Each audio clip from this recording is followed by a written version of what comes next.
Hi, എല്ലാവരും NEET 2025 preparatory ഫേസിലാണെന്ന് അറിയാം. So NEET 2025 നമുക്കറിയാം ഒരു പ്രിപ്പറേഷൻ ജേർണി എന്ന് പറയുന്നത് ക്ലാസ്സുകൾ കണ്ടതിന് ശേഷം അതിൻ്റെ ബേസിലുള്ള പരീക്ഷകൾ എഴുതി പ്രാക്ടീസ് ചെയ്തു മിസ്റ്റേക്സ് കണ്ടുപിടിച്ച് പോയിക്കൊണ്ടിരിക്കുകയാണ്.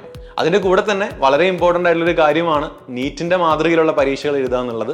അപ്പോൾ നീറ്റിൻ്റെ മാതൃകയിലുള്ള പരീക്ഷകൾ എഴുതാനുള്ള അഡ്വാൻറ്റേജസ് എന്തൊക്കെയാണെന്ന് നമുക്ക് ഈ വീഡിയോയിൽ തന്നെ ഒന്ന് ഷെയർ ചെയ്ത് നോക്കാം. ഫോർ എക്സാമ്പിൾ, നമുക്കറിയാം നീറ്റ് എക്സാം എന്ന് പറയുമ്പം 4 സബ്ജക്റ്റുകളുണ്ട്: physics, chemistry, botany and zoology.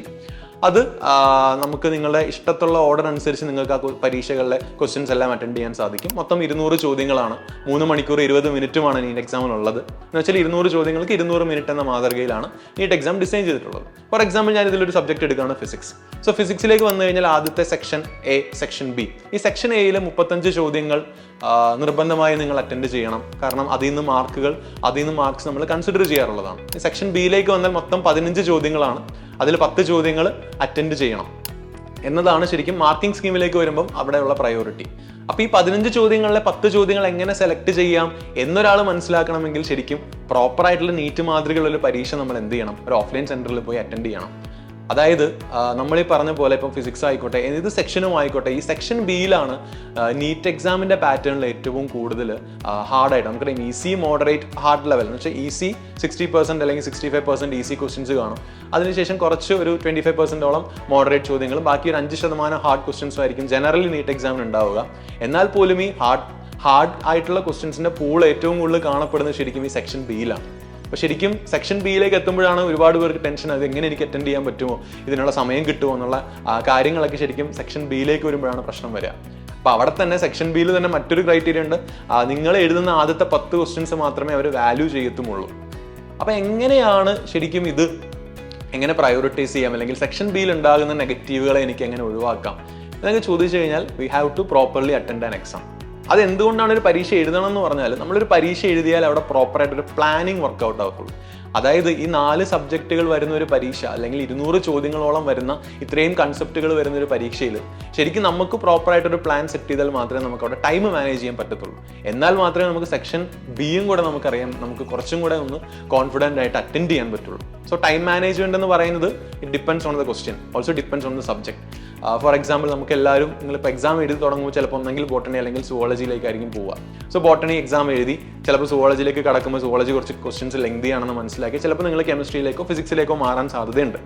ചിലർ എന്ത് ചെയ്യുന്ന വെച്ചാൽ മൊത്തം ബയോളജി എഴുതി തീർന്നിട്ട് മതി എന്നുള്ള രീതിയിലും പോകും. അതൊക്കെ നിങ്ങളുടെ പാറ്റേൺ ചൂസിങ് ആണ്. അതിലൊന്നും ആരും എന്ത് ചെയ്യാൻ പാടില്ല, അതിൽ ഇടപെടാൻ പാടില്ല. നിങ്ങളുടെ പ്ലാനിങ് അനുസരിച്ചാണ് പോകേണ്ടത്. പക്ഷേ സജഷൻ ഈസ്, നിങ്ങളൊരു ക്വസ്റ്റ്യൻസ്, നിങ്ങൾ എക്സാം സ്റ്റാർട്ട് ചെയ്യുന്ന ഒരു 2 മിനിറ്റ്സിൽ ക്വസ്റ്റ്യൻസ് ഒന്ന് തറലി എന്ത് ചെയ്യുക, ഒന്ന് മറിച്ച് നോക്കിയതിന് ശേഷം അവിടെ നിങ്ങൾക്ക് ചിലപ്പോൾ കുറേ പരിചയമുള്ള ക്വസ്റ്റ്യൻസിനെ ഒറ്റ ഗ്ലാൻസ് കൊണ്ട് നിങ്ങൾക്ക് ചിലപ്പോൾ തിരിച്ചറിയാൻ പറ്റും. അപ്പോൾ അങ്ങനെയുള്ള സമയങ്ങളിൽ നിങ്ങൾ അങ്ങനെ ചിലപ്പം സുവോളജി കുറച്ച് ലെങ്തിയും ഫിസിക്സ് കുറച്ചുകൂടി ഈസി ആയിരിക്കുന്ന സിറ്റുവേഷൻസ് ഉണ്ടാവാം.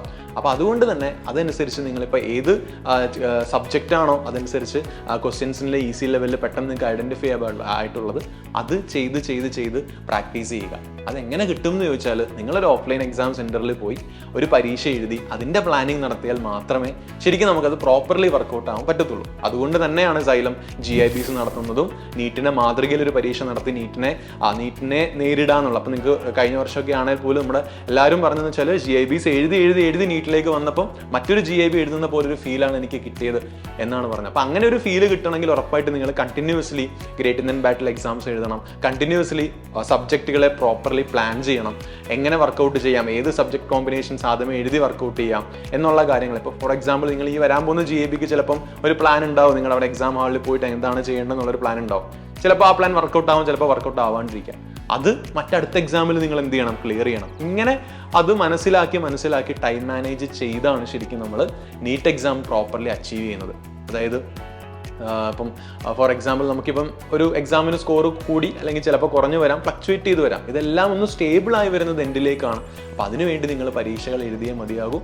സോ ഈ വരുന്ന GIB എല്ലാവരും നിർബന്ധമായി തന്നെ അറ്റൻഡ് ചെയ്യുക.